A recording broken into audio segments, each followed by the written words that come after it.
बड़ी खबर चंडीगढ़ से। भारत बंद को लेकर हरियाणा सरकार की बैठक हुई है। मुख्य सचिव की अध्यक्षता में यह बैठक हुई है। डीजीपी समेत आला अधिकारी बैठक में शामिल हुए। तमाम जिलों के अधिकारियों को निर्देश दिए गए हैं इस बैठक में। बैठक के बाद डीजीपी मनोज यादव का बयान सामने आया है। उन्होंने कहा कि बंद को लेकर अधिकारियों को निर्देश दिए गए हैं। तो कल जो किसानों ने भारत बंद बुलाया है उसको लेकर हरियाणा सरकार भी हरकत में है और इसी को लेकर एक बैठक हुई है। उस बैठक में मुख्य सचिव की अध्यक्षता में यह बैठक हुई जिसमें डीजीपी समेत कई आला अधिकारी जो है वो शिरकत करने पहुंचे। इस दौरान तमाम जिलों के अधिकारियों को निर्देश दिए गए हैं कि भारत बंद के दौरान उन्हें किस तरह से हैंडल करना है।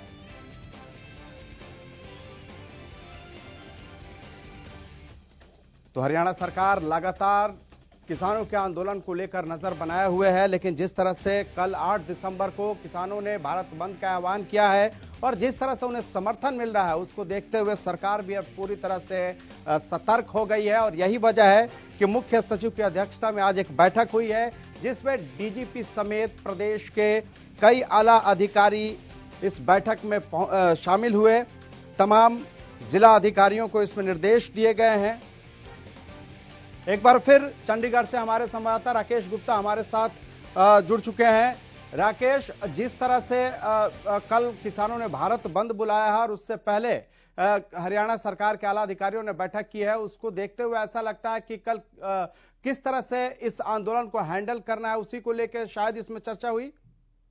हाँ बिल्कुल, इस बैठक का मकसद यही था कि स्थिति की समीक्षा की जाए और आप जानते हैं कि बंद का आह्वान दे रखा है और जिस तरह से समाज का हर वर्ग का किसानों को समर्थन है जी, तो बंद के व्यापक असर होने के आसार हैं। जो कर्मचारी संगठन हैं उन्होंने भी बंद में शामिल होने की साफ घोषणा की है और मुख्य सचिव की तरफ से जिला के अधिकारियों को यही निर्देश दिए गए हैं कि इसे जो है बंद को के दौरान आम लोगों को कम से कम दिक्कत हो यह सुनिश्चित किया जाए। इस बैठक में जो है होम सेक्रेटरी थे, डीजीपी रहे और अन्य जो उच्च अधिकारी हैं वे उपस्थित रहे। वीडियो कॉन्फ्रेंसिंग के माध्यम से ये बैठक की गई है जी। और बाद में डीजीपी ने साफ भी किया कि किस तरह के निर्देश जो हैं कि लोगों को किस तरह की दिक्कत ना आए, कानूनी व्यवस्था कैसे बनाए रखनी है, इस सब बातों के निर्देश जो हैं इस बैठक के दौरान दिए गए। राकेश, जिस तरह से किसानों ने कहा है कि वो 3 बजे तक चक्का जाम करेंगे।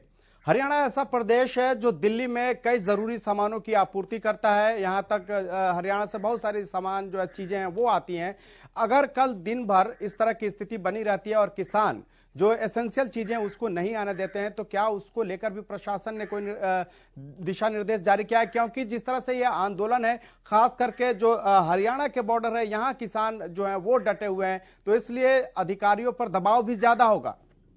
हाँ, इसमें कोई दोराय नहीं है। दबाव की बात जो है और कितने दिन से किसान वहां डटे हैं, सारी चीजें अभी भी आंशिक रूप से प्रभावित हो रही हैं। और क्योंकि इस सारे जो मसला है, जैसे मैंने बताया कि कर्मचारी हों या वकील हों या समाज का दूसरा वर्ग हो जी, वो किसानों के साथ आ डटे हैं। और क्योंकि अब बंद है तो आपने इससे पहले भी जितने भी बंद के आह्वान होते हैं उनका असर देखा है जी। जो सामान्य रूप से जो जनजीवन पर असर है वो जो आज के हालात हैं ऐसा प्रतीत हो रहा है कि जो व्यापक असर इसका देखने को मिलेगा। चलिए, इस तमाम जानकारी के लिए आपका बहुत बहुत शुक्रिया। आप नजर बनाए रखिए, हम आपके पास अपडेट के लिए भी आते रहेंगे।